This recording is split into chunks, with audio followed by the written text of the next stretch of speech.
आदरणीय अध्यक्षा जी, मैं आपका आभार व्यक्त करता हूं जिस धैर्य के साथ आपने सदन का संचालन किया है।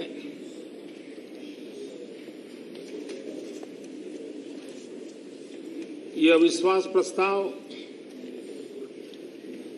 एक प्रकार से हमारे लोकतंत्र की एक महत्वपूर्ण शक्ति का परिचायक है। भले टीडीपी के माध्यम से ये प्रस्ताव आया हो, लेकिन उनके साथ जुड़े हुए कुछ माननीय सदस्यों ने प्रस्ताव का समर्थन करते हुए बातें कही हैं और एक बहुत बड़ा वर्ग है जिसने प्रस्ताव का विरोध करते हुए बात कही है। मैं भी आप सबसे आग्रह करूंगा कि हम सब इस प्रस्ताव को खारिज करें और हम सब 30 साल के बाद देश में पूर्ण बहुमत के साथ बनी हुई सरकार को जिस गति से काम किया है उस पर फिर से एक बार विश्वास प्रकट करें।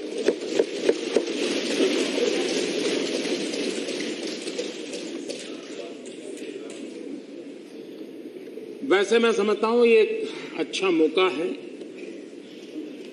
कि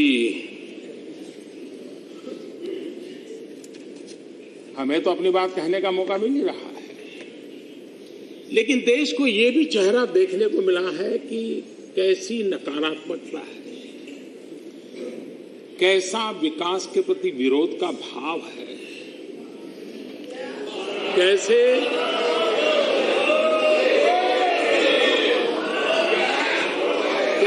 नकारात्मक राजनीति ने कुछ लोगों को घेर के रखा हुआ है और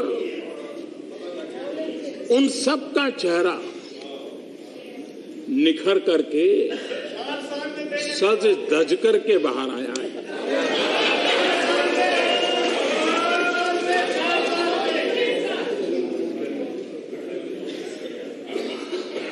कईयों के मन में प्रश्न है कि अविश्वास प्रस्ताव आया क्यों? न संख्या है, न सदन में बहुमत है, और फिर भी सदन में इस प्रस्ताव को लाया क्यों गया? और सरकार को गिराने की इतना ही उतावलापन था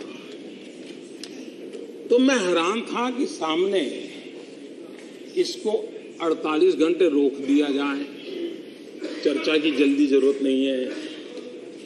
अगर अविश्वास प्रस्ताव पर जल्दी चर्चा नहीं होगी तो क्या आसमान फट जाएगा? क्या भूकंप आ जाएगा? क्या न जाने। अगर चर्चा की तैयारी नहीं थी, 48 घंटे और देर कर दो तो फिर लाए क्यों? और इसलिए मैं समझता हूं कि इसको टालने की जो कोशिश हो रही थी वो भी इस बात को बताती है कि उनकी क्या कठिनाई है। न मांझी न रहबर, न मांझी न रहबर, न हक में हवाएं, न मांझी न रहबर न हक में हवाएं, है कश्ती भी जर्जर। ये कैसा सफर है?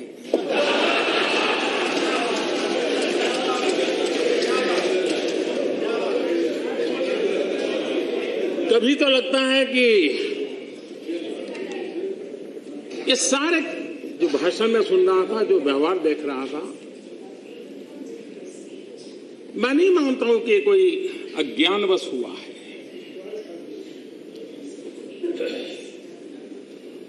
और न ही ये झूठे आत्मविश्वास के कारण हुआ है।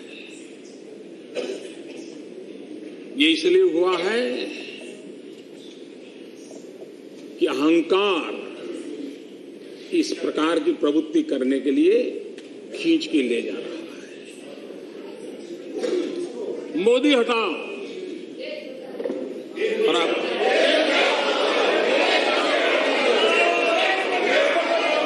और मैं हैरान हूं आज सुबह सुबह भी कि अभी तो चर्चा प्रारंभ हुई थी, मतदान नहीं हुआ था, जय पराजय का फैसला नहीं हुआ था, फिर भी जिनको यहां पहुंचने की उत्साह है, उठो उठो उठो।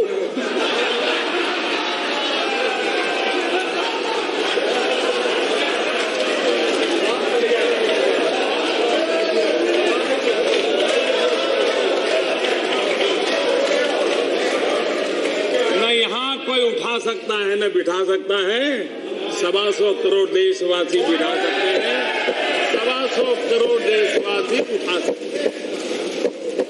लोकतंत्र में जनता पे भरोसा होना चाहिए, इतनी जल्दबाजी क्या है?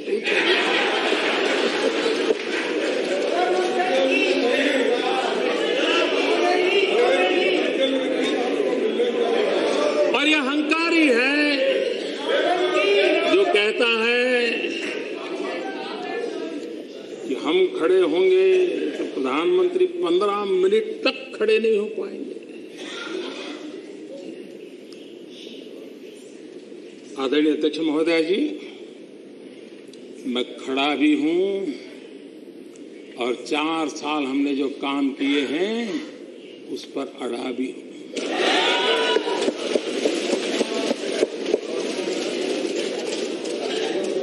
हमारी सोच उनसे अलग है। हमने तो सीखा है सार सार को गही रहे, थोथा दे ये उड़ा। खैर, मैं सार ग्रहण करने के लिए काफी कोशिश कर रहा था, लेकिन आज मिला नहीं।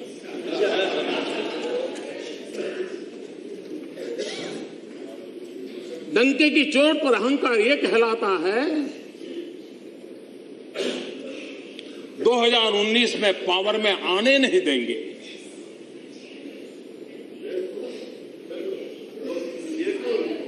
जो लोगों में विश्वास नहीं करते और खुद को ही भाग्य विधाता मानते हैं, उनके मुंह से ऐसे शब्द निकलते हैं।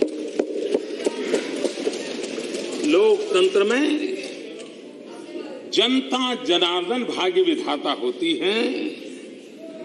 लोकतांत्रिक प्रक्रियाओं पर भरोसा होना जरूरी है। अगर 2019 में कांग्रेस सबसे बड़ा दल बनती है तो मैं बनूंगा प्रधानमंत्री, लेकिन दूसरों की ढेर सारी ख्वाहिश है, उनका क्या होगा इस बारे में कंफ्यूजन है।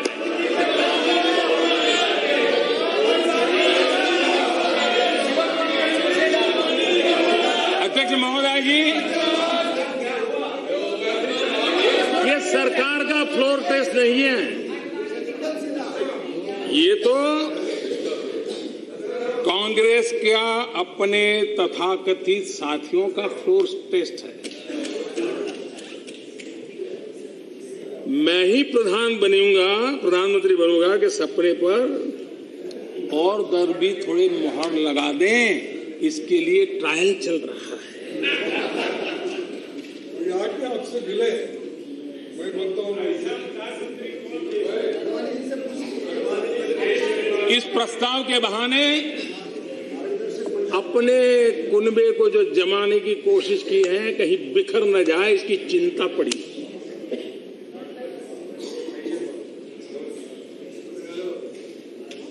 एक मोदी को हटाने के लिए जिसके साथ कभी देखने का संबंध नहीं, मिलने का संबंध नहीं, ऐसी धरियों को इकट्ठा करने का प्रयास हो रहा है।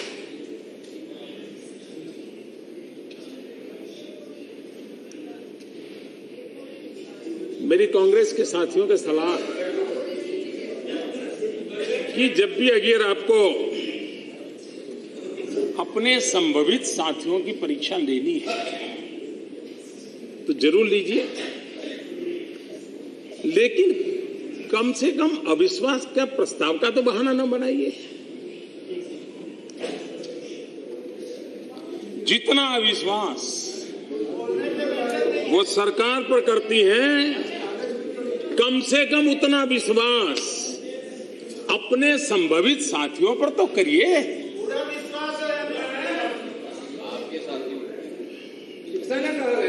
हम यहां इसलिए हैं कि हमारे पास संख्या बल है। हम यहां इसलिए हैं कि 125 करोड़ देशवासियों के हमें आशीर्वाद है।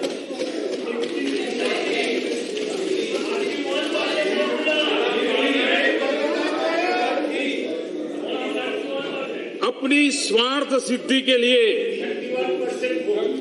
देश के मन पर, देशवासियों के दिए आशीर्वाद पर कम से कम अविश्वास न करें। बिना तुष्टीकरण किए, बिना वोट बैंक की राजनीति किए, सबका साथ सबका विकास, ये मंत्र पर हम काम करते रहे। पिछले 4 वर्ष में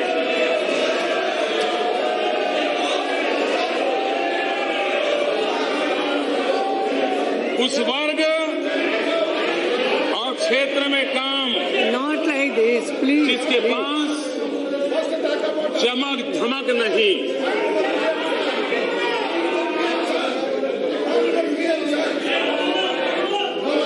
please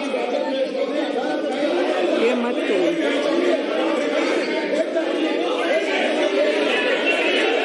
Narasimhan ji, you will have to receive. Anurag ji,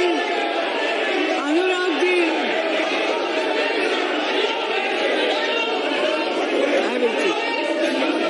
Please.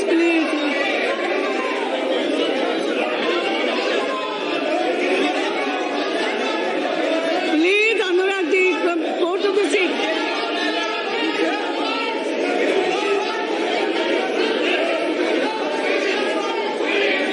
Please.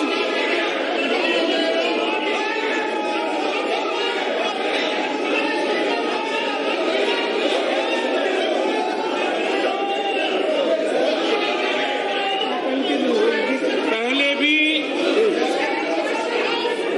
माननीय अध्यक्ष जी 18,000 गांवों में Please go to your seat. They are not doing it. You go to your seat. I will see. छोटा नरसिम्हन जी, this is not proper. Narasimhan ji, you will have to go to your seat. I will do it. Again.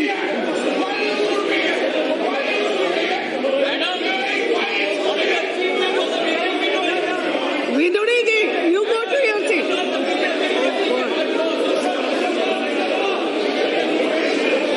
आप तो जाइए, मैं देखती हूँ ना, देख रही हूँ ना, रिक्वेस्ट कर रही हूँ ना, आप क्यों कर रहे हैं?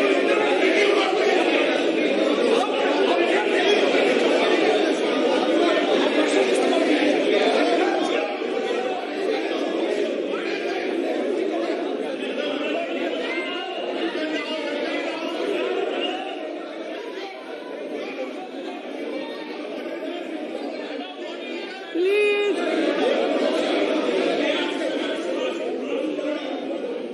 Ram Mohan Naidu ji, this is not fair. You will have to listen. Please listen quietly. Reply तो करना देखना पड़ेगा ना. Please go to your seat. Please go to your seat. Madam, what is it, madam? BJP is trying to Please. control the whole house. Please. Madam ये क्या हो रहा है? ये अगर दादागिरी है तो क्या है मैडम? मैडम ये क्या हो रहा है मैडम?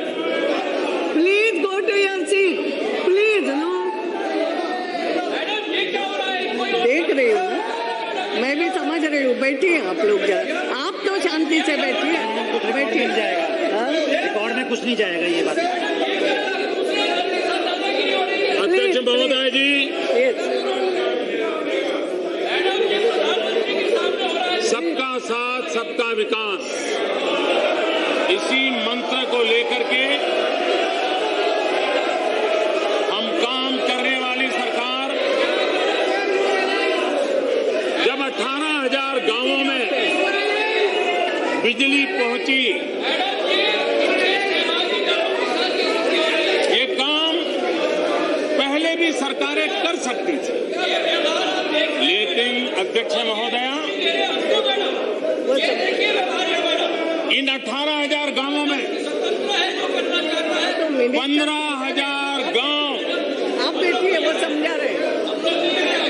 15,000 गांव पूर्वी भारत के, और उन 15,000 में भी 5,000 गांव पूरी तरह नॉर्थ ईस्ट के।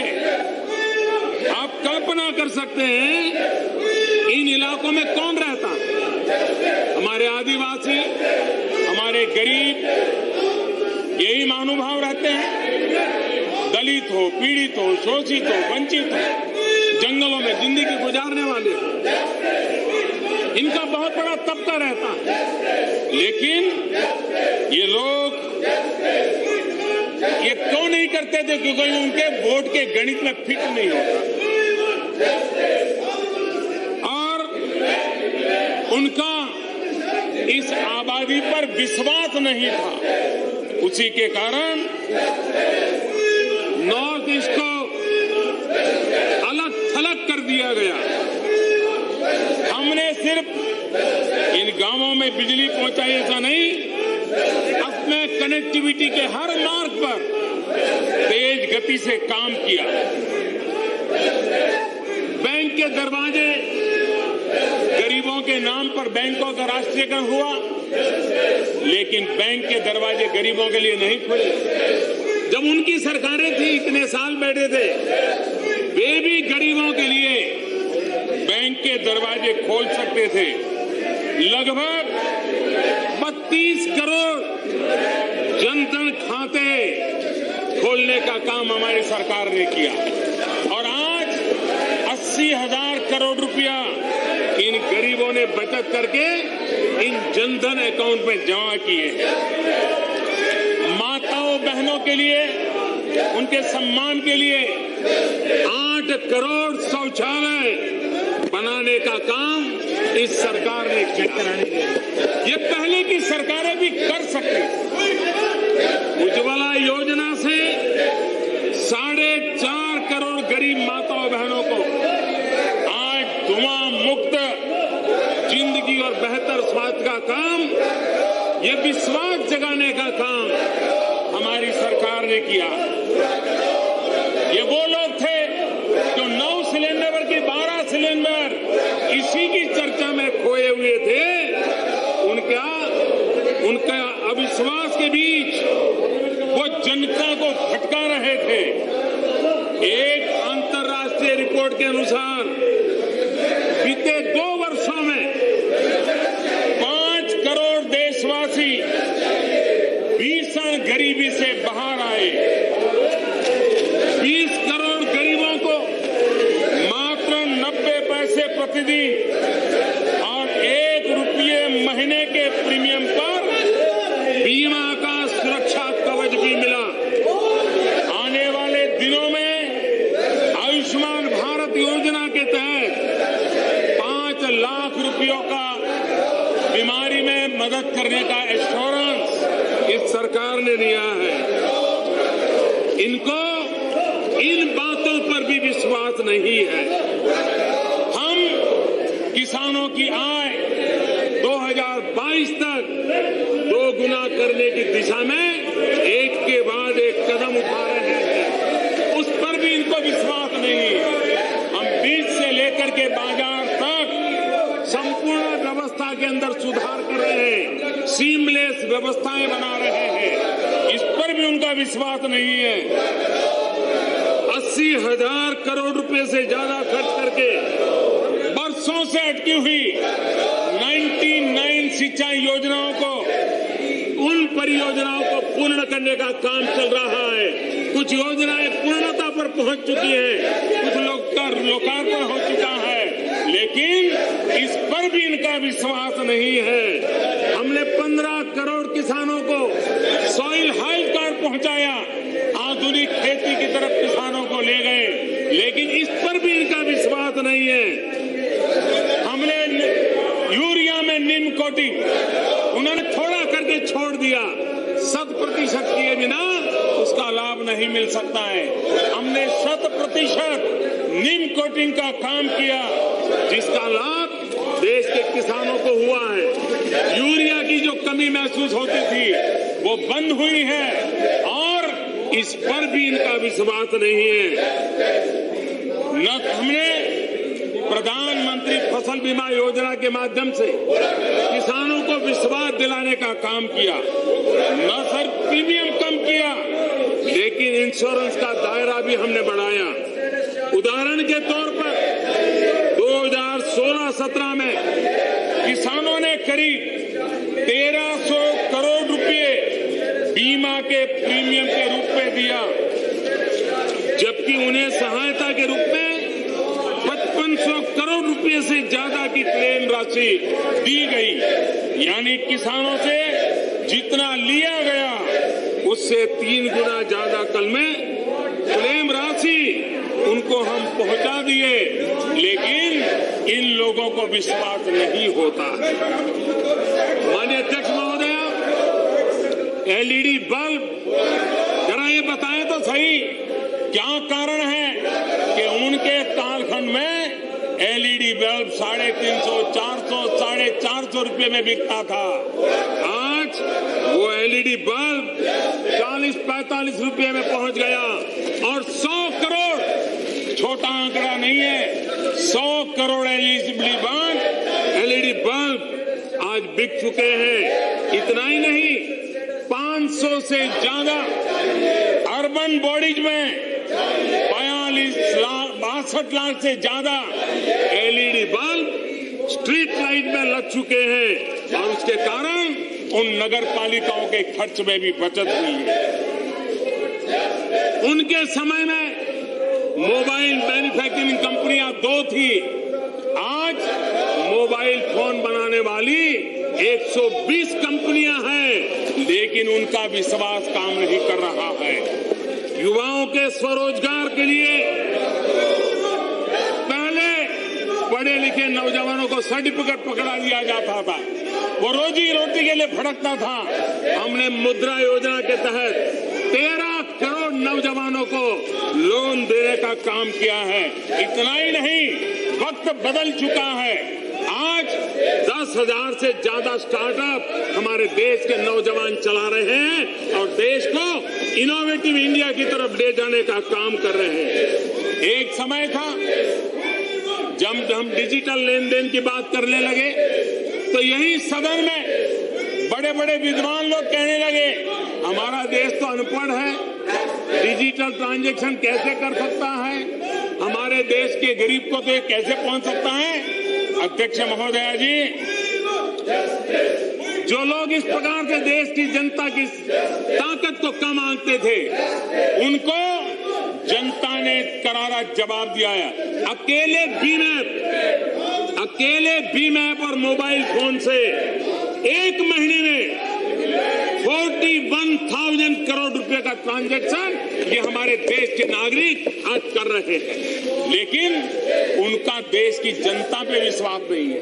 अनपढ़ है, ये नहीं करेंगे, वो नहीं करेंगे, यही मानसिकता का परिणाम है। अध्यक्ष महोदया जी, ईज ऑफ डूइंग बिजनेस में 42 अंक में सुधार हुआ, इनको अब उस पर भी शक होने लगा है, उन संस्थाओं पर भी अविश्वास करने लगे हैं। ग्लोबल कॉम्पिटिटिव इंडेक्स में 31 अंक का सुधार हुआ है, उसमें भी उनको शक हो रहा है। इनोवेशन इंडेक्स में 24 अंक में सुधार हुआ है। ईज ऑफ डूइंग बिजनेस को बढ़ाकर सरकार कॉस्ट ऑफ डूइंग बिजनेस में को कम कर रही है। मेक इन इंडिया हो, या जीएसटी, इन पर भी इनका विश्वास नहीं है। भारत ने अपने साथ ही पूरी दुनिया की इकोनॉमिक ग्रोथ को मजबूती दी है। बड़ी अर्थव्यवस्थाओं में सबसे तेज गति से विकसित होने वाली अर्थव्यवस्था भारत 6ठे नंबर की अर्थव्यवस्था है। और ये जयकारा सरकार में बैठे हुए लोगों का नहीं है, 125 करोड़ हिंदुस्तानियों के पुरुषार्थ का है। अरे इसके लिए तो गौरव करना सीखो, लेकिन वो भी गौरव करना नहीं जानते हैं। $5 ट्रिलियन की इकोनॉमी बनने की दिशा में आज देश तेज गति से आगे बढ़ रहा है। हमने काले धन के खिलाफ लड़ाई छेड़ी है और ये लड़ाई रुकने वाली नहीं है। और मैं जानता हूं इसके कारण कैसे कैसे लोगों को परेशानी हो रही है। वो गांव अभी भी उनके भर नहीं रहे हैं, ये तो आपके व्यवहार से हमें पता चलता है। हमने टेक्नोलॉजी का उपयोग किया और टेक्नोलॉजी के माध्यम से सरकारी खजाने से निकले हुए रुपये जो कहीं और चले जाते थे, उसमें 90,000 करोड़ रुपए बचाने का काम टेक्नोलॉजी के माध्यम से किया है। गलत हाथों में जाता है, किस प्रकार की व्यवस्थाओं से चलता था, देश भली भांति जाता है। 2.5 लाख से ज्यादा सेल कंपनियां, उसको हमने ताले लगा दिए। और भी करीब 2 लाख, 2.25 लाख कंपनियां आज भी नजर में हैं, कभी भी उन पर ताला लगने की संभावना पड़ी है। क्योंकि इसको पनपाया किसने? कौन ताकतें थी जो उसको बढ़ावा देती थी और इन व्यवस्थाओं के माध्यम से अपने खेल खेले जा रहे थे। बेनामी संपत्ति का कानून सदन ने पारित किया, 20 साल तक नोटिफाई नहीं किया गया। क्यों? किसको बचाना चाहते थे? और हमने आकर के इस काम को भी किया और मुझे खुशी है, अब तक 4-4.5 हजार करोड़ रुपए की संपत्ति इस बेनामी संपत्ति की तरह जब्त कर दी गई है। देश को विश्वास है, दुनिया को विश्वास है, दुनिया की सर्वश्रेष्ठ संस्थाओं को विश्वास है, लेकिन जो खुद पर विश्वास नहीं कर सकते वो हम पर विश्वास कैसे कर सकेंगे? और इसलिए यह सब ऐसा नहीं होता है। इस प्रकार की मानसिकता वाले लोगों के लिए हमारे शास्त्रों में बहुत अच्छे ढंग से कहा गया है। वो कहा है, धारा नैव पतंती, धारा नैव पतंती चातक मुखे मेघस्य किम दूषणम। यानी चातक पक्षी के मुंह में बारिश की बूंद सीधे नहीं गिरती तो इसमें बादल का क्या दोष? अध्यक्ष महोदय, कांग्रेस को खुद पर अविश्वास है। ये अविश्वास से घिरे हुए हैं। अविश्वास ही उनके पूरी कार्यशैली, उनकी सांस्कृतिक जीवन का हिस्सा है। उनको विश्वास नहीं है। स्वच्छ भारत, उसमें भी विश्वास नहीं। अंतर्राष्ट्रीय योग दिवस, उस पर भी विश्वास नहीं। देश के मुख्य न्यायाधीश, उन पर भी विश्वास नहीं। रिजर्व बैंक, उन पर भी विश्वास नहीं। अर्थव्यवस्था के आंकड़े देने वाली संस्थाएं, उन पर भी विश्वास नहीं। देश के बाहर पासपोर्ट की ताकत क्या बढ़ रही है, या फिर अंतर्राष्ट्रीय मंचों पर देश का गौरवगान कैसे हो रहा है, उस पर भी उनको विश्वास नहीं है। चुनाव आयोग पर विश्वास नहीं, ईवीएम पर विश्वास नहीं। क्यों? क्योंकि उनको अपने पर विश्वास नहीं है। और ये अविश्वास क्यों बढ़ गया? जब कुछ लोग, मुट्ठी भर लोग अपना ही विशेष अधिकार मानते थे, अपना ही विशेष अधिकार मान करके जो बैठे थे, जब ये जनाधिकार में परिवर्तित होने लगा तो जरा वहां पर बुखार चढ़ने लगा, परेशानी बढ़ने लगी। क्योंकि जब प्रक्रियाओं को प्रभावित करने की परंपराओं को बंद किया गया तो उनको परेशानी होना बड़ा स्वाभाविक था। जब भ्रष्टाचार पर सीधा प्रहार होने लगा तो उनको परेशानी होनी बहुत स्वाभाविक थी। जब भ्रष्टाचार की कमाई आनी बंद हो गई तो उनकी बेचैनी बढ़ गई, ये भी साफ है। जब कोर्ट कचहरी में उन्हें भी पेश होना पड़ा तो उनको भी जरा तकलीफ होने लगी है। मैं हैरान हूं, यहां ऐसे विषयों को स्पर्श किया गया। आजकल शिव भक्ति की बातें हो रही है।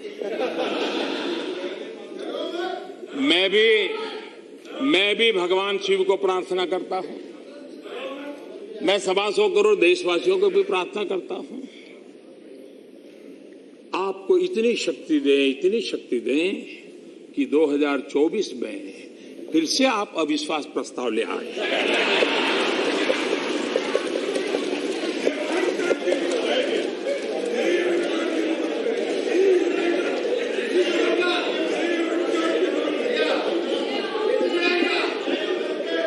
मेरी आपको शुभकामनाएं हैं।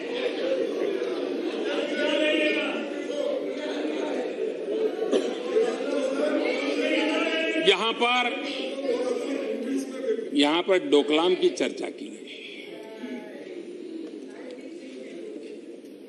मैं मानता हूं कि जिस विषय की जानकारी नहीं है,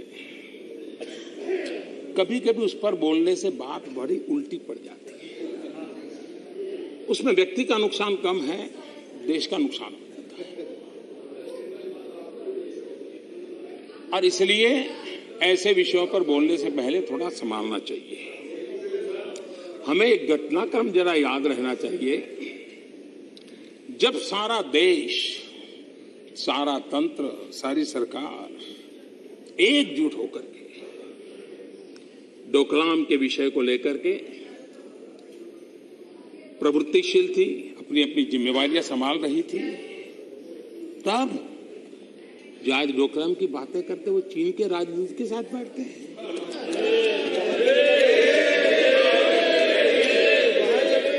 और बाद में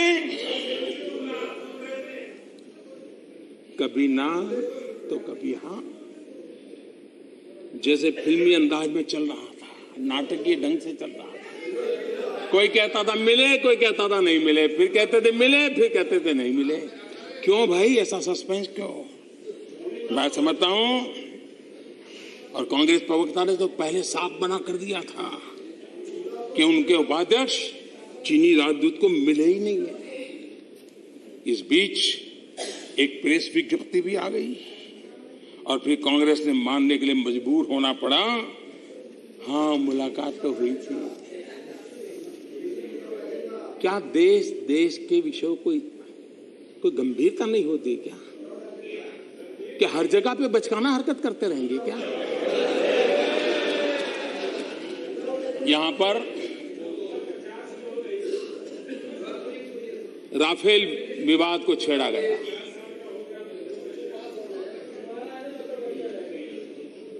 मैं कल्पना नहीं कर सकता हूं कि सत्य को इस प्रकार से कुचला जा सकता है, सत्य को इस प्रकार से रौंदा जाता है और बार बार चीख करके देश को गुमराह करने का काम। और इन्हीं विषयों पर, देश की सुरक्षा से जुड़े हुए विषयों पर ही इस प्रकार से खेल खेले जाते हैं। ये देश कभी माफ नहीं करेगा। ये कितना दुखद है कि इस सदन में लगाए गए आरोप पर दोनों देश को बयान जारी करना पड़ा। मैं समझता हूं, और दोनों देश को खंडन करना पड़े। क्या ऐसी बचकाना हरकत हम करते रहेंगे क्या? कोई जिम्मेवारी है? जो लोग इतने साल सत्ता में रहे, बिना हाथ पैर के, बिना कोई सबूत, बस चीखते रहो, चिल्लाते रहो, सत्य का गला घोटने की कोशिश है। देश की जनता भली भांति जानती है और हर बार जनता ने आपको जवाब दिया है और अब सुधरने का मौका है, सुधरने की कोशिश करें। ये राजनीति का स्तर देश हित में नहीं है। और मैं इस सदन के माध्यम से अध्यक्ष महोदय जी, मैं देशवासियों को विश्वास दिलाना चाहता हूं, देशवासियों को आश्वस्त करना चाहता हूं कि ये समझौता दो देशों के बीच हुआ है, ये कोई व्यापारी पार्टियों के साथ नहीं हुआ है, दो जिम्मेवार सरकारों के बीच में हुआ है और पूरी पारदर्शिता के साथ हुआ है।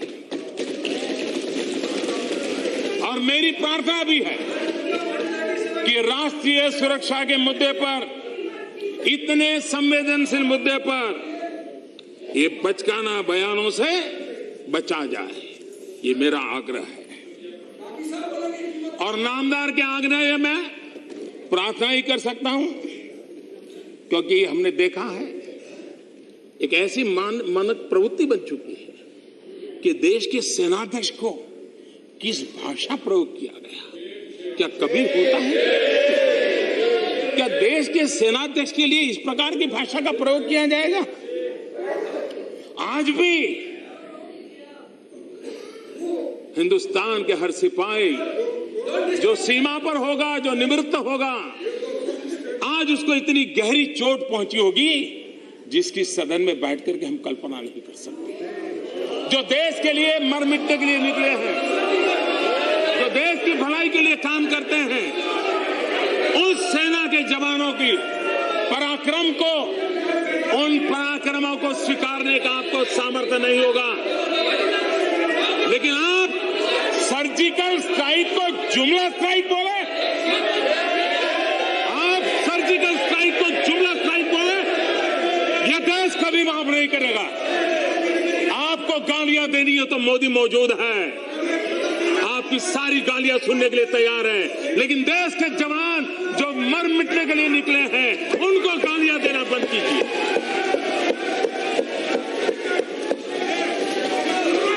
सर्जिकल स्ट्राइक को जुमला स्ट्राइक, इस प्रकार से सेना को अपमानित करने का काम निरंतर चलता है।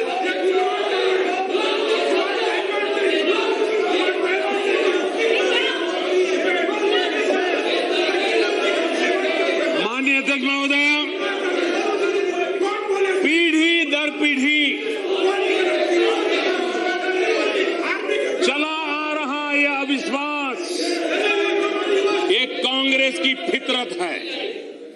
कांग्रेस ने देश में अस्थिरता फैलाने के लिए अविश्वास प्रस्ताव की संवैधानिक व्यवस्था का दुरुपयोग किया। हमने अखबार में पढ़ा कि अविश्वास प्रस्ताव की स्वीकृति के तुरंत बाद बयान दिया गया, कौन कहता है हमारे पास नंबर नहीं है। यह अहंकार देखिए। मैं इस सदन को याद कराना चाहता हूं, 1999 राष्ट्रपति भवन के सामने खड़े होकर के दावा किया गया था, हमारे पास तो 272 की संख्या है और हमारे साथ और भी जुड़ने वाले हैं। 272 पूरे देश में। और अटल जी की सरकार को सिर्फ एक वोट से गिरा दिया, लेकिन खुद जो 272 का दावा किया था वो खोखला निकला और 13 महीनों में देश को चुनाव के अंदर जाना पड़ा। चुनाव थोपे गए देश पर। माननीय अध्यक्ष महोदय, आज फिर एक स्थिर जनादेश, उसको अस्थिर करने के लिए खेल खेले जा रहे हैं। राजनीतिक अस्थिरता के द्वारा अपनी स्वार्थ सिद्धि करना ये कांग्रेस की फितरत रही है। 1979 में किसान नेता माटी के लाल चौधरी चरण सिंह जी को पहले समर्थन का भ्रम दिया और फिर वापस ले लिया। एक किसान, एक कामगार का इससे बड़ा अपमान क्या हो सकता है। चंद्रशेखर जी का भी उसी तरह अपना मोडेस ऑपरेंडी वही था। पहले सहयोग की रस्सी फेंको और फिर धोखे से उसे वापस खींचो। यही खेल चलता रहा। यही फॉर्मूला 1997 में फिर अपनाया गया। पहले देवगौड़ा जी को, पहले आदरणीय देवगौड़ा जी को अपमानित किया गया और फिर इंद्र कुमार गुलजराल जी की बारी आई। क्या देवगौड़ा जी हो, क्या मुलायम सिंह यादव हो, कौन भूल सकता है कांग्रेस ने इन लोगों के साथ क्या किया। जमीन से उठे अपने श्रम के लोगों के हृदय में जगह बनाने वालों के जन नेता के रूप में उभरे हुए उन्होंने उन नेताओं को, उन दलों को कांग्रेस ने छला है और बार बार देश को अस्थिरता में धकेलने का पाप किया है। कैसे कांग्रेस ने अपनी सरकार बचाने के लिए दो बार विश्वास को खरीदने का प्रयास किया। वोट के बदले नोट, ये खेल कौन नहीं जानता।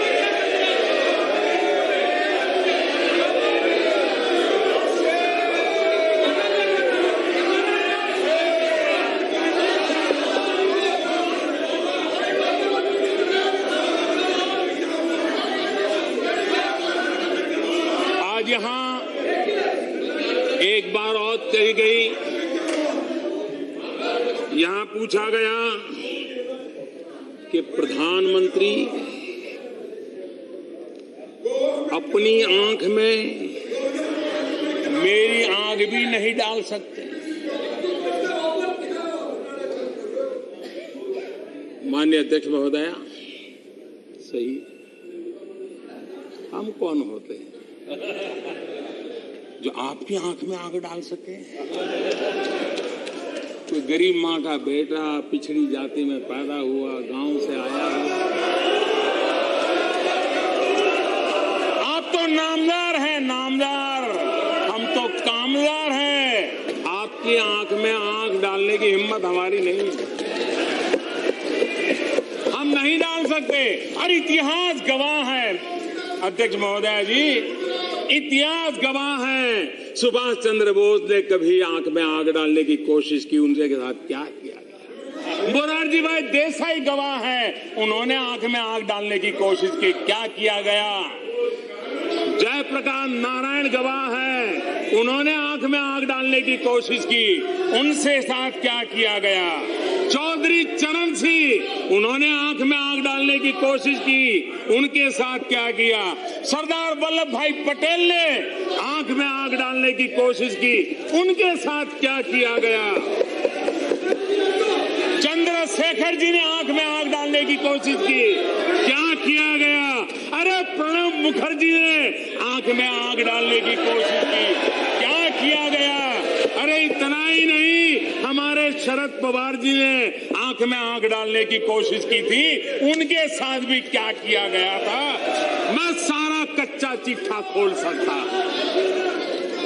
ये आंख में आंख, और इसलिए आंख में आग डालने की कोशिश करने वालों को कैसे अपमानित किया जाता है, कैसे उनको ठोकर मार के निकाला जाता है। एक परिवार का इतिहास इस देश में अनजान नहीं है। और हम तो कामदार हैं, भला हम नामदार से आंख में आंख कैसे डाल सकते।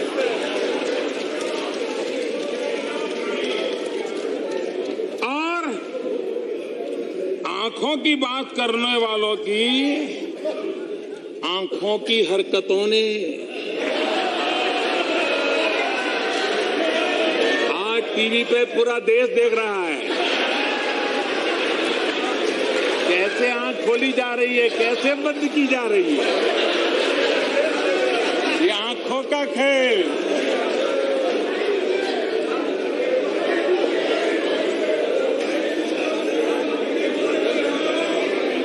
माननीय अध्यक्ष महोदय जी, लेकिन आंख में आंख डाल करके आज आज सत्य को कुचला गया है, बार बार कुचला गया है, सत्य को बार बार रौंदा गया है। यहां कहा गया कांग्रेस ही थी। जीएसटी में पेट्रोलियम को क्यों नहीं लाए? मैं जरा पूछना चाहता हूं, अपने परिवार के इतिहास के बाहर भी तो कांग्रेस का इतिहास है, अपने परिवार के बाहर कांग्रेस सरकारों का भी इतिहास है।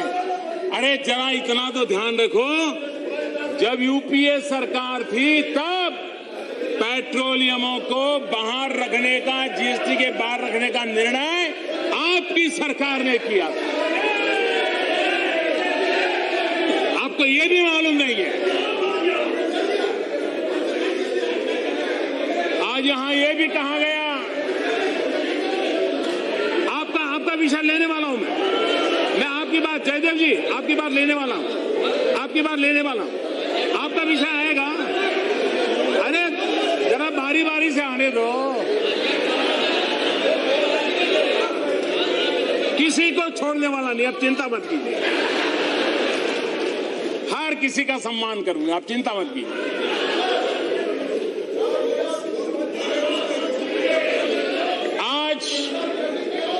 आज यहां ये भी बात कही गई कि आप चौकीदार नहीं भागीदार हैं। माननीय अध्यक्ष महोदया, मैं गर्व के साथ कहना चाहता हूं, हम चौकीदार भी हैं, हम भागीदार भी हैं, लेकिन हम आपकी तरह सौदागर नहीं है, ठेकेदार नहीं। न हम सौदागर हैं, न हम ठेकेदार हैं, हम भागीदार हैं, देश के गरीबों के दुख के भागीदार हैं, हम देश के किसानों की पीड़ा के भागीदार हैं, हम भागीदार हैं, देश के नौजवानों के सपनों के भागीदार हैं, हम भागीदार हैं देश के उन 115 जिले जो आकांक्षी जिले हैं, उनके विकास के सपनों के भागीदार हैं। हम देश को विकास की नई राह पर ले जाने वाले मेहनतकश मजदूरों के भागीदार हैं। हम भागीदार हैं और हम भागीदार रहेंगे। उनके दुख को बांटना ये हमारी भागीदारी जिम्मेवारी है, हम निभाएंगे। हम ठेकेदार नहीं हैं, हम सौदागर नहीं हैं, हम चौकीदार भी हैं, हम भागीदार भी हैं। हमें गर्व है इस बात का।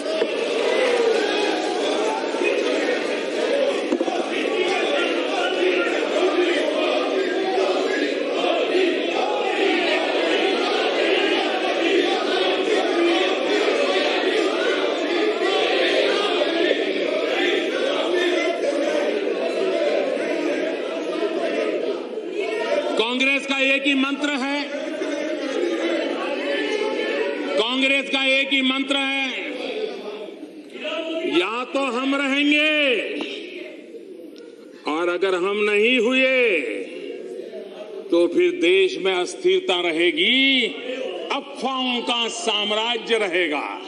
ये पूरा कालखंड देख लीजिए, वहां भी भुक्तभोगी बैठे हैं, उन वहां बैठे हुए भी परेशानियां थे, कोई बात बाकी नहीं है, सबके साथ क्या हुआ सबको मालूम है।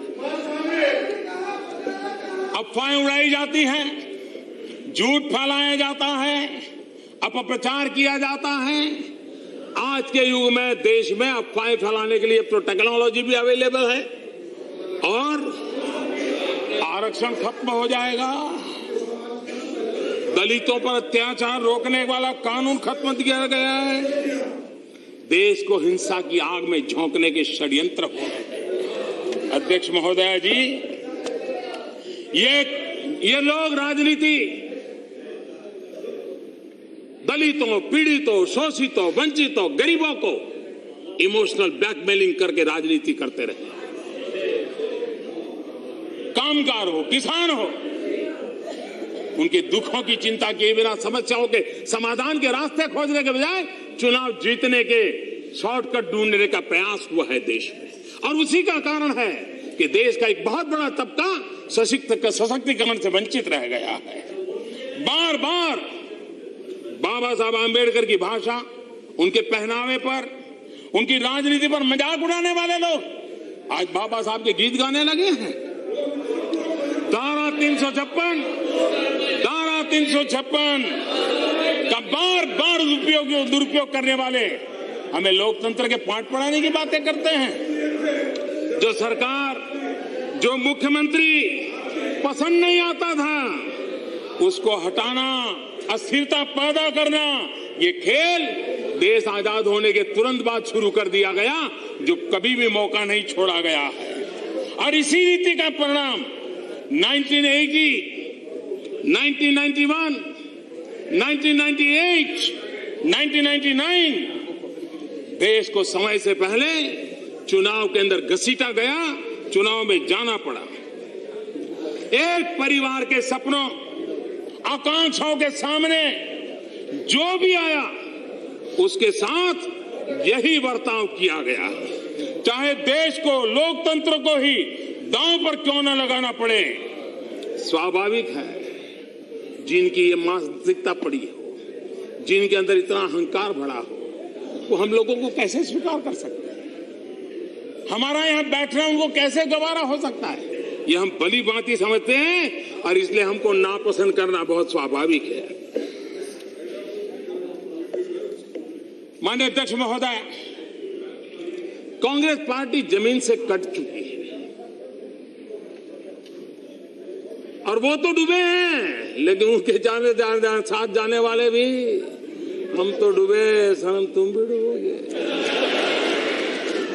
इनका भी यही हाल होने वाला है। लेकिन मैं अर्थ और अनर्थ में हमेशा उलझे हुए,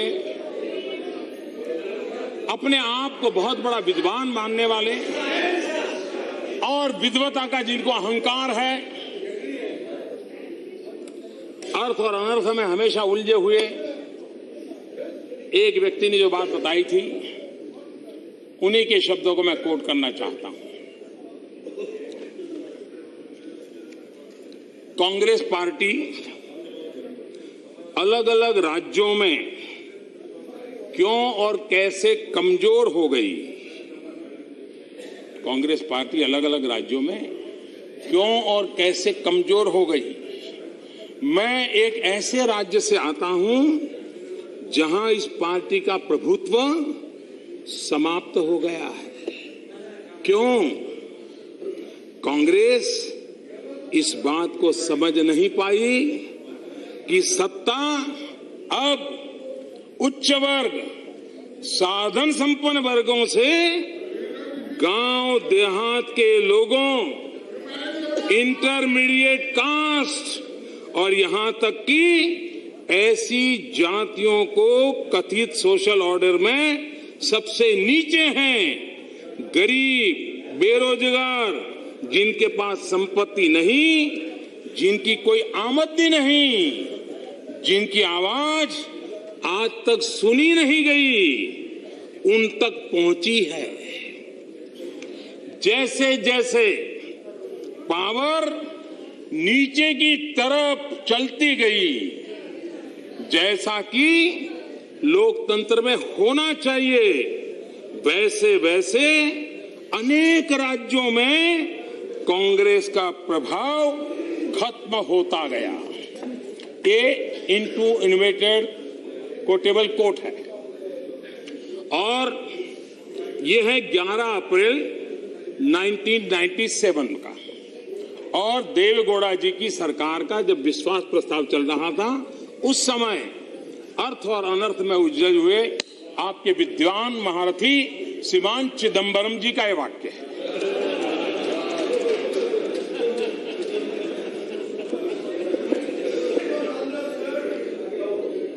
कुछ विद्वान लोगों की बातें वहां शायद समझ नहीं आई होगी।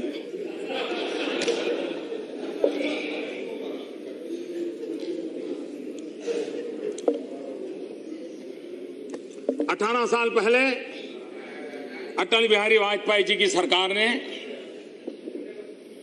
3 राज्यों का गठन किया, उत्तराखंड, झारखंड, छत्तीसगढ़। कोई खींचातान नहीं, न कोई झगड़ा,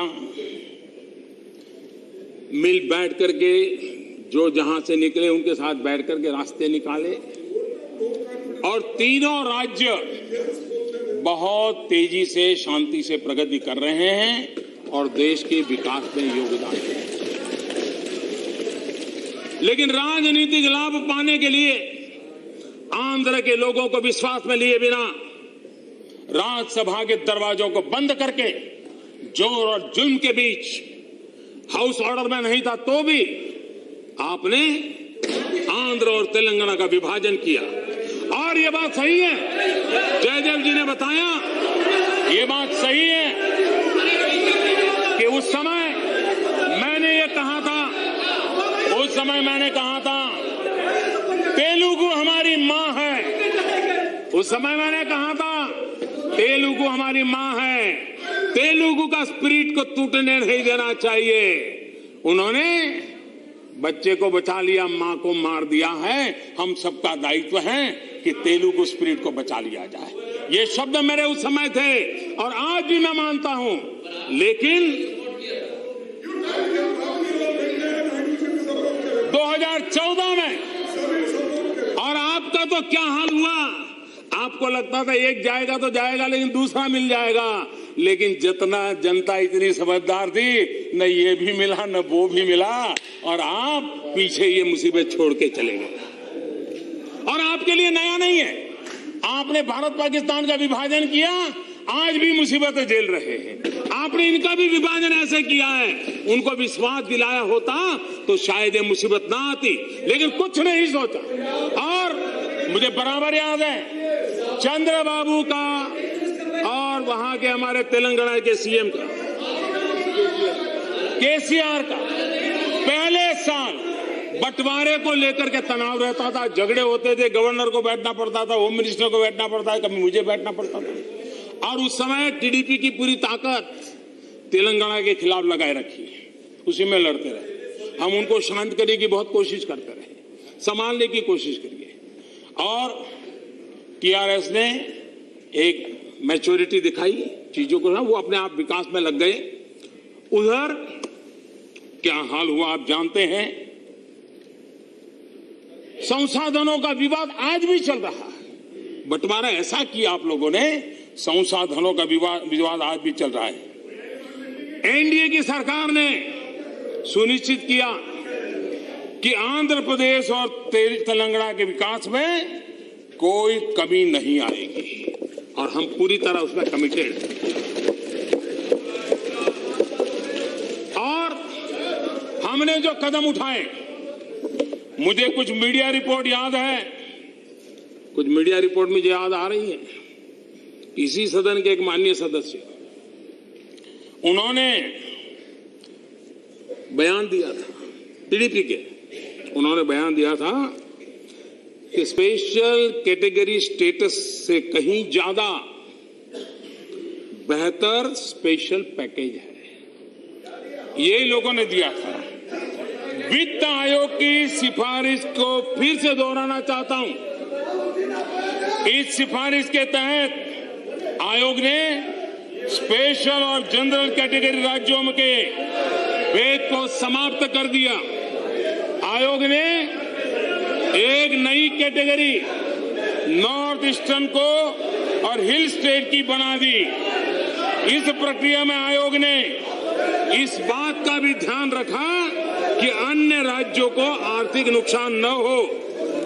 एनडीए सरकार आंध्र प्रदेश के लोगों की आशा आकांक्षाओं का सम्मान करती है। अब पूरा सुनिए, आपके काम की बात आ रही है। एनडीए सरकार आंध्र प्रदेश के लोगों की आशाओं अपेक्षाओं का सम्मान करती है, लेकिन साथ ही साथ हमें ये भी ध्यान रखना होगा कि सरकार 14वीं वित्त आयोग द्वारा दी गई सिफारिशों से बंधी हुई है। इसलिए आंध्र प्रदेश राज्य के लिए एक नया स्पेशल असिस्टेंस पैकेज बनाया गया, जिससे राज्य को उतनी वित्तीय सहायता मिले जितनी उसे स्पेशल कैटेगरी स्टेटस मिलने से प्राप्त होती है। इस निर्णय को 8 सितंबर 2016 को लागू किया गया। 4 नवंबर 2016 को आंध्र प्रदेश के मुख्यमंत्री ने स्वयं इस पैकेज को स्वीकार करते हुए वित्त मंत्री का धन्यवाद किया। एनडीए सरकार आंध्र प्रदेश रीऑर्गेनाइजेशन एक्ट और स्पेशल असिस्टेंस पैकेज में किए हुए हर कमिटमेंट को पूरा करना चाहती थी, लेकिन टीडीपी ने अपनी विफलताओं को छिपाने के लिए यू टर्न किया। और माननीय अध्यक्ष महोदय जी, टीडीपी ने जब एनडीए छोड़ने का तय किया तो मैंने चंद्रबाबू से फोन किया था। ये जानकारी आपके लिए नहीं होगी, आपके काम की जानकारी है।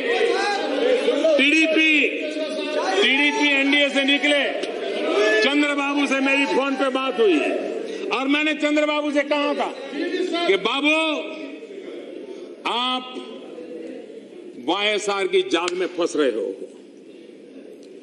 वाईएसआर के चक्र में आप फंस रहे हो। और मैंने कहा आप वहां की स्पर्धा में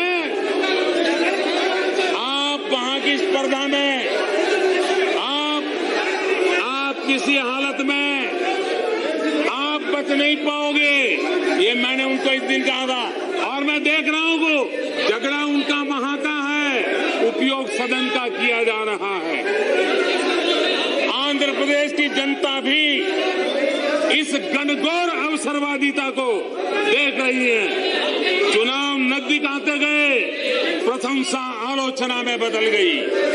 कोई भी विशेष इंसेंटिव या पैकेज देते हैं तो उसका प्रभाव दूसरे क्षेत्रों पर भी पड़ता है। और इसी सदन में आप भी जरा सुन लीजिए, इसी सदन में 3 साल पहले श्रीमान वीरप्पा मोइली जी ने कहा था, how you can create this kind of an inequality and inequity between one state and the other state. It is a major issue. After all, you are an arbitration. You are an arbitrator. ये बात मौली जी ने कही थी। और मैं आज इस सदन के माध्यम से आंध्र के लोगों को विश्वास दिलाना चाहता हूं। मैं आंध्र की जनता को विश्वास दिलाना चाहता हूं, चाहे राजधानी का काम हो, चाहे किसानों की भलाई का काम हो, केंद्र सरकार, एनडीए की सरकार आंध्र की जनता के कल्याण के काम में कोई पीछे नहीं रहेगी। उनके जो मदद कर सकते हैं हम करते रहेंगे। आंध्र का भला हो, उसी में देश का भला हो, ये हमारी सोच है। हम विकास में कोई असर नहीं छोड़ेंगे।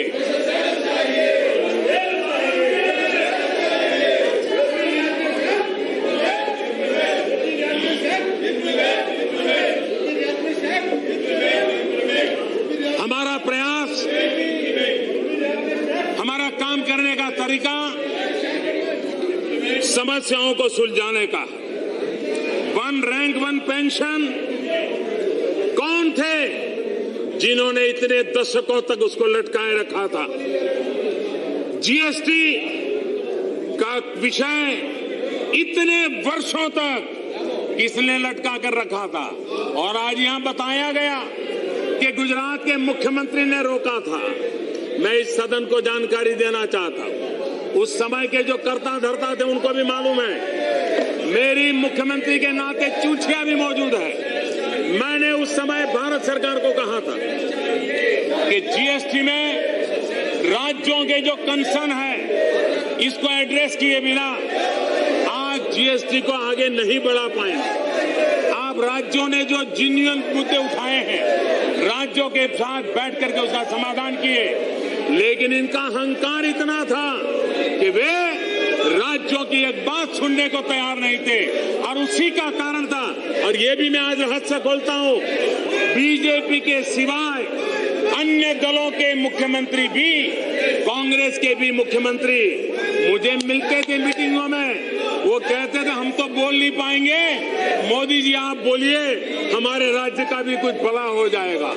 और मैंने आवाज उठाई थी, और जब प्रधानमंत्री बना तो मेरा मुख्यमंत्री का अनुभव काम आया और मुख्यमंत्री के उस अनुभव के कारण सभी राज्यों के कंसर्न को एड्रेस करना तय किया। सभी राज्यों को ऑन बोर्ड लाने में हम सफल हुए और तब जाकर के जीएसटी हुआ है। अगर आपका अहंकार न होता, आपने राज्यों की समस्याओं को समझा होता तो जीएसटी 5 साल पहले आ जाता। लेकिन आपका काम का तरीका लटकाने का रहा है। काले धन पर सुप्रीम कोर्ट ने एसआईटी बनाने ने कहा था, कौन लटका करके बैठा था? ये आप लोगों ने लटका था। बेनामी पर संपत्ति कानून किसने लटका करके रखा था? एनडीए सरकार द्वारा खरीफ के संबंध में किसानों को न्यूनतम समर्थन मूल्य एमएसपी की लागत 150% करने का ऐतिहासिक निर्णय लिया गया। ये रोका था किसने? अरे आपके पास तो ये रिपोर्ट 2006 से पड़ी थी और आप 2014 तक सरकार में थे। 8 साल तक आपको रिपोर्ट याद नहीं आई। हमने निर्णय किया था हम किसानों को एमएसपी 1.5 गुना करके देंगे, हमने किया। और जब यूपीए सरकार 2007 में राष्ट्रीय कृषि नीति का ऐलान किया तो उसमें 50% वाली बात को खा गए, उसको गायब कर दिया गया। इसके आगे भी 7 साल कांग्रेस की सरकार रही, लेकिन एमएसपी सिर्फ बातें करते रहे और जनता को, किसानों को झूठा विश्वास देते रहे। मैं आज एक और बात को भी बताना चाहता हूं।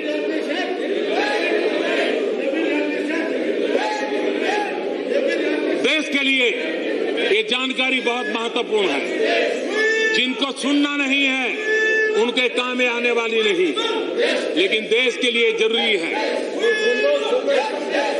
हम 2014 में आए तब कई लोगों ने हमको कहा था कि इकोनॉमी पर व्हाइट पेपर लाया जाए, इकोनॉमी पर व्हाइट पेपर लाया जाए।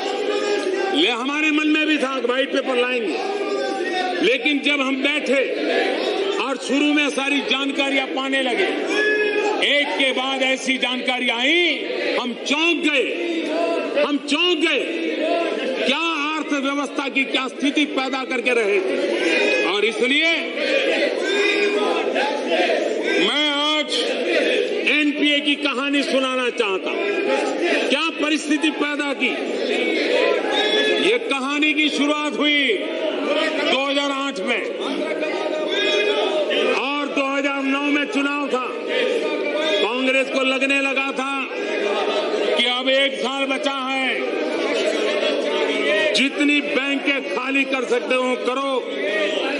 एक बार जब आदत लग गई तो फिर बैंकों का अंडरग्राउंड लूट 2009 के बाद 2014 तक चलता रहा। जब तक कांग्रेस सत्ता में थी तब तक ये बैंकों को लूटने का खेल चलता रहा। एक आंकड़ा इस सदन के लोगों को भी चौंका देगा। आजादी के 60 साल बाद, माननीय अध्यक्ष जी, आजादी के 60 साल में हमारे देश की बैंकों ने लोन के रूप में जो राशि दी थी वो 18 लाख करोड़ थी। 60 साल में 18 लाख करोड़। लेकिन 2008 से 2014 6 साल में ये राशि 18 लाख से 52 लाख करोड़ हो गई।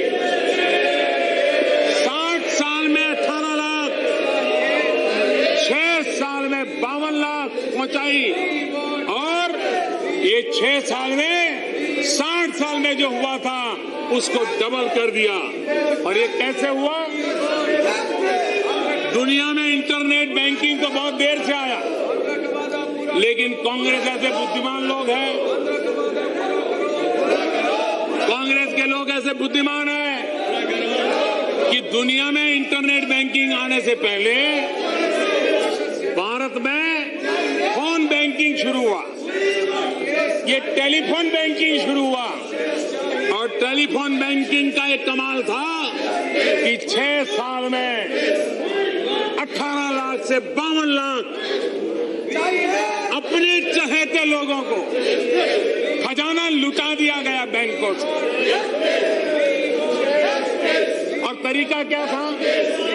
कागज देखना, प्रोजेक्ट कुछ नहीं, टेलीफोन आया लोन दे दो, लोन देने का समय आया उसके लिए दूसरी लोन दे दो, वो लोन देने का समय आया दूसरी लोन दे दो, जो गया सो गया, जमा करने के लिए नई लोन दे के चलो। यही कुचक्र चलता गया और देश की बैंक एनपीए के विशाल जंजाल में फंस गई। ये एनपीए का जंजाल एक तरह से भारत की बैंकिंग व्यवस्था के लिए एक लैंड माइन की तरह बिछाया गया। हमने पूरी पारदर्शिता के जांच शुरू की। एनपीए की सही स्थिति क्या है, इसके लिए मैकेनिज्म शुरू किया। हमने इतना बारीकी से गए कि एनपीए का जंजाल गहराता गया, निरंतर गहराता गया। एनपीए बढ़ने का एक और कारण यूपीए सरकार ने कुछ ऐसे निर्णय लिए जिसके कारण देश में कैपिटल गुड्स में, इंपोर्ट में बेतहाशा वृद्धि हुई। आपको ये जान करके हैरानी होगी कि कैपिटल गुड्स का इंपोर्ट कस्टम ड्यूटी को कम करके इतना ज्यादा बढ़ाया गया कि हमारे कच्चे तेल के आयात के समतुल्य हो गया। इन सारे इंपोर्ट की फाइनेंसिंग बैंकों के लोन के जरिए की गई। देश में कैपिटल गुड्स के उत्पादन पर इसका प्रतिकूल प्रभाव पड़ा। बैंकों की लैंडिंग के बिना, प्रोजेक्ट असेसमेंट के बिना क्लियरेंस के लिए ली गई। यहां तक कि बहुत सारे प्रोजेक्ट में तो इक्विटी के बदले भी लोन ही बैंकों ने दिया। अब एक तरफ तो इन कैपिटल गुड्स के आयात और प्रोजेक्ट के निर्माण में कस्टम ड्यूटी या सरकार के टैक्स में कमी की गई, वहीं दूसरी तरफ सरकारी क्लियरेंस देने के लिए कुछ नए टैक्स बनाए गए, जो टैक्स सरकार के खाते में नहीं जाते थे। इस टैक्स के कारण सारे प्रोजेक्ट्स क्लियरेंस में देरी हुई, बैंकों के लोन फंसे रहे और एनपीए बढ़ता रहा। आज विपक्ष के मित्र जब बार बार एनपीए की स्थिति पे ऊपर अपने बयान देते हैं तो सरकार को बाध्य होकर के देश की जनता के सामने इस सदन के माध्यम से कुछ तथ्य फिर से रखने की जरूरत पड़ी है। एक तरफ तो हमारी सरकार ने बैंकों को बुक्स में इन सभी एनपीएस की ईमानदारी के साथ दिखाने का निर्णय लिया, वहीं दूसरी तरफ हमने बैंक में सुधार के लिए बहुत सारे नीतिगत निर्णय लिए जो देश की अर्थव्यवस्था को आने वाले वर्षों में मदद पहुंचाएंगे। 50 करोड़ रुपए से ज्यादा सारे एनपीए अकाउंट की समीक्षा की गई है। इनमें विलफुल डिफॉल्टर्स और फ्रॉड की संभावना का आकलन किया जा रहा है। बैंकों में स्ट्रेस्ड एसेट्स के मैनेजमेंट के लिए एक नई व्यवस्था तैयार की गई है। 2,10,000 करोड़ रुपए से ज्यादा की राशि बैंकों के रिकैपिटलाइजेशन के लिए दी जा रही है। हमारी सरकार ने इंसॉल्वेंसी और बैंक्रप्सी कोड बनाए हैं। इसके द्वारा टॉप 12 डिफॉल्टर्स, जो कि कुल एनपीए के 25% के बराबर है, के case national company law tribunal द्वारा लिए जा चुके हैं। इन 12 बड़े केस में लगभग 3 लाख करोड़ रुपए की राशि फंसी हुई है। सिर्फ एक साल में इनमें से 3 बड़े मामलों में हमारी सरकार ने लगभग 55% की रिकवरी पाई है। वही अगर कुल 12 बड़े मामलों की बात करें तो उनमें से लगभग 45 40% की रिकवरी की जा चुकी है। ऐसे ही लोगों के लिए कल ही लोकसभा ने fugitive economic offender bill pass किया है। बैंक का कर्ज न चुकाने वालों के लिए अब देश के कानून से बचना और मुश्किल हो गया है और इससे एनपीए पर नियंत्रण लगने में भी मदद मिलेगी। अगर 2014 में एनडीए सरकार न बनती, जिस तौर तरीके से कांग्रेस सरकार चला रही थी, अगर वही व्यवस्था चलती रहती तो आज देश बहुत बड़े संकट में गुजरता होगा। मैं इस सदन के माध्यम से देश को ये बताना चाहता हूं कि पहले की सरकार देश पर special foreign currency non resident deposit यानी एफसीएनआर के लगभग $32 बिलियन, $32 बिलियन का कर्ज छोड़ करके गई थी। इस कर्ज को भी आज भारत ने पूरी तरह वापस कर चुकी है। ये काम हमने कर दिया। देश में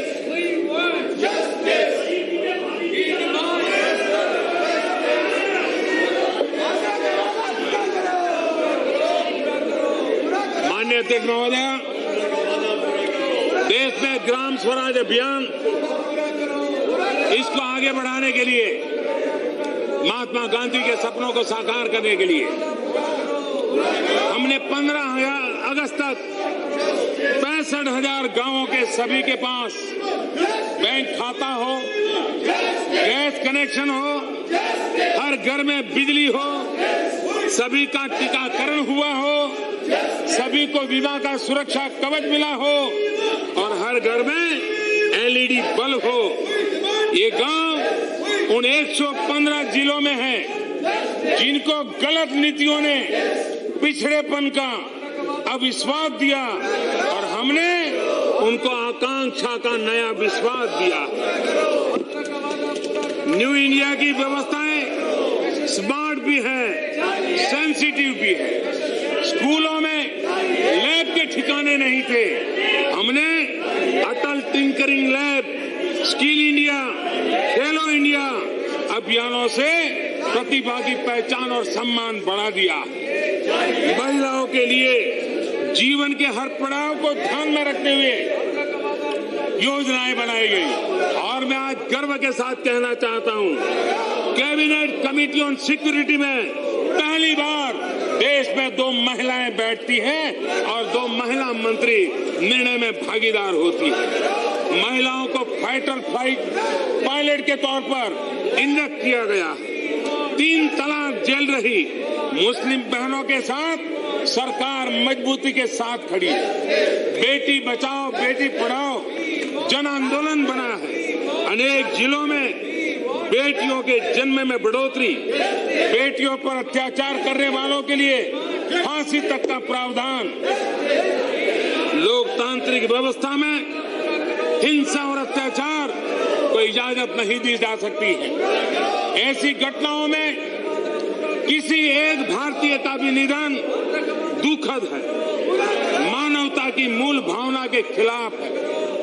जहां भी ऐसी घटनाएं हो रही है वहां पर राज्य सरकारें कार्रवाई कर रही। मैं आज इस सदन के माध्यम से राज्य सरकारों को फिर से आग्रह करूंगा कि जो भी ऐसी हिंसा करे उसके खिलाफ सख्त कार्रवाई की जाए।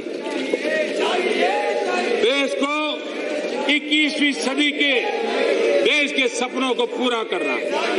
भारतमाला से हाईवे का जाल पूरा देश में बिछाया जा रहा है। सागर माला से पोर्ट डेवलपमेंट और पोर्ट लेड डेवलपमेंट उसको बढ़ावा दिया जा रहा है। टायर 2, टायर 3 सिटी में हवाई कनेक्टिविटी पर काम तेजी से आगे बढ़ रहा है। देश के शहरों में मेट्रो का व्यापक विस्तार हो, इस पर काम चल रहा है। इस देश की हर पंचायत तक इंटरनेट पहुंचाने के लिए तेज गति से काम हुआ है। देश इसका साक्षी है। गांव से लेकर के बड़े शहरों तक गरीब और मध्यम वर्ग के जीवन में बड़े बदलाव ला रही है। पहलों की सरकारों के मुकाबले हमारे सरकार की गति कहीं ज्यादा तेज है। चाहे सड़कों का निर्माण हो, रेलवे लाइनों का बिजलीकरण हो, देश की उत्पादन क्षमता बिजली के वृद्धि करने की हो, नए शिक्षा संस्थान हो, आईआईटी, आईआईएम हो, मेडिकल सीटों की संख्या में वृद्धि हो। कर्मचारी वही है, ब्यूरोक्रेसी वही है, फाइलों का तौर तरीका वही है, लेकिन उसके बावजूद भी ये पॉलिटिकल विल है कि जिसके कारण देश के सामर्थ्य में नई ऊर्जा भर करके हम आगे बढ़ रहे हैं। इस देश में रोजगार को लेकर के,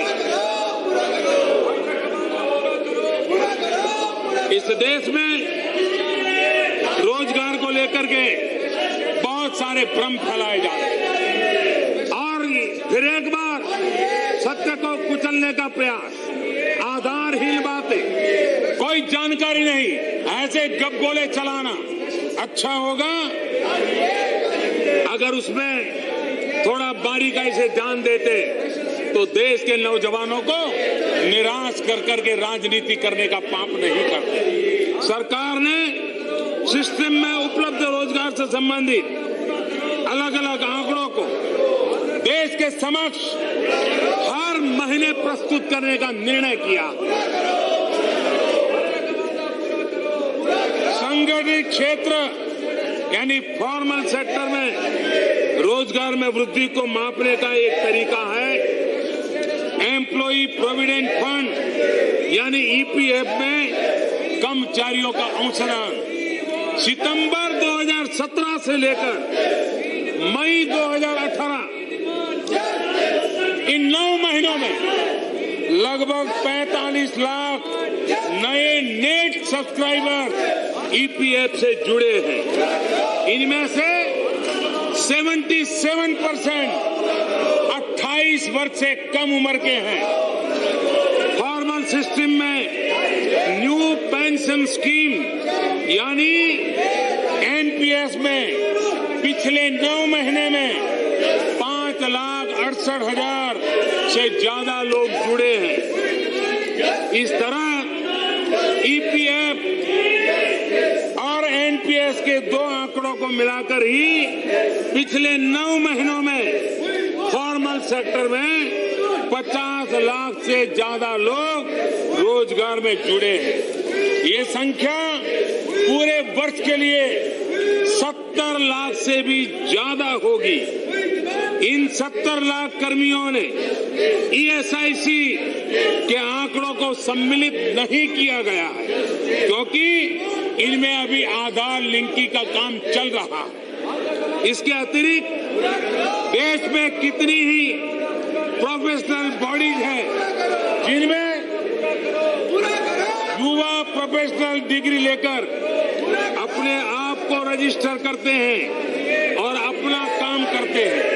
उदाहरण के तौर पर doctors, engineers, architects, lawyers, chartered accountant, cost account company secretaries, इनमें एक स्वतंत्र इंडिपेंडेंट इंस्टीट्यूट ने सर्वे किया है और इंडिपेंडेंट इंस्टीट्यूट का स्टडी कह रहा है, उन्होंने जो आंकड़े रखे हैं उनका कहना है 2016-17 में लगभग 17,000 नए चार्टर्ड अकाउंटेंट सिस्टम में जुड़े हैं। इनमें से 5,000 से ज्यादा लोगों ने नई कंपनियां शुरू की हैं। अगर एक चार्टर्ड अकाउंटेंट संस्था में 20 लोगों को रोजगार मिलता है तो इन संस्थाओं में 1 लाख से ज्यादा लोगों को रोजगार मिला। Post graduate doctor, dental surgeon और आयुष डॉक्टर हमारे देश में 80,000 से ज्यादा post graduate doctor, dental surgeon और आयुष के डॉक्टर शिक्षित होकर के प्रति वर्ष कॉलेज से निकलते हैं, इनमें से अगर 60% भी खुद की प्रैक्टिस करें तो प्रति डॉक्टर 5 लोगों को रोजगार के अवसर मिलेंगे और ये संख्या 2,40,000 होगी। लॉयर 2017 में लगभग 80,000 अंडर ग्रेजुएट और पोस्ट ग्रेजुएट लॉयर बने। इनमें से अगर 60% लोगों ने अपनी प्रैक्टिस शुरू की होगी और अपने 2-3 लोगों को रोजगार दिया होगा तो लगभग 2 लाख लोगों को रोजगार उन वकीलों के माध्यम से मिला है। इन 3 प्रोफेशन में ही 2017 में 6 लाख से ज्यादा लोगों को रोजगार के अवसर मिले हैं। अब अगर इनफॉर्मल सेक्टर की बात करें तो ट्रांसपोर्ट सेक्टर में काफी लोगों को रोजगार मिलता है। पिछले वर्ष ट्रांसपोर्ट सेक्टर में 7,60,000 कॉमर्शियल गाड़ियों की बिक्री हुई। 7,60,000 कॉमर्शियल गाड़ियां। अगर इसमें से 25% गाड़ियां बिक्री पुरानी गाड़ियों को बदलने में लिए मानी तो 5,70,000 गाड़ियां सामान ढुलाई के लिए सड़क पर उतरी और नहीं उतरी। ऐसी एक गाड़ी पर 2 लोगों को भी अगर रोजगार मिलता है तो रोजगार पाने वालों की संख्या 11,40,000 होती है। उसी तरह अगर हम पैसेंजर गाड़ियों की बिक्री को देखें तो ये संख्या 25,40,000 की थी। इनमें से अगर 20% गाड़ियां पुरानी गाड़ियों को बदलने की मानी जाए तो लगभग 20 लाख नई गाड़ियां सड़कों पर उतरी। इन नई गाड़ियों में अगर केवल 25% गाड़ियां भी ऐसी मानी जाए जो एक ड्राइवर को रोजगार देती है तो वो 5 लाख से ज्यादा लोगों को रोजगार मिलेगा। उसी तरह से पिछले साल हमारे यहाँ 2,55,000 ऑटो की बिक्री हुई है। इनमें से 10% की बिक्री अगर पुरानी ऑटो बदलने की मानी जाए तो लगभग 2,30,000 नए ऑटो पिछले वर्ष सड़क पर उतरे हैं। क्योंकि ऑटो 2 शिफ्ट में चलते हैं तो 2 ऑटो से 3 लोगों को रोजगार मिलता है। ऐसे में 3,40,000 लोगों को नए ऑटो के जरिए रोजगार मिलता है। अकेले ट्रांसपोर्ट सेक्टर को इन 3 वाहनों से पिछले 1 वर्ष में 20 लाख लोगों को नए अवसर मिले हैं। EPF, NPS,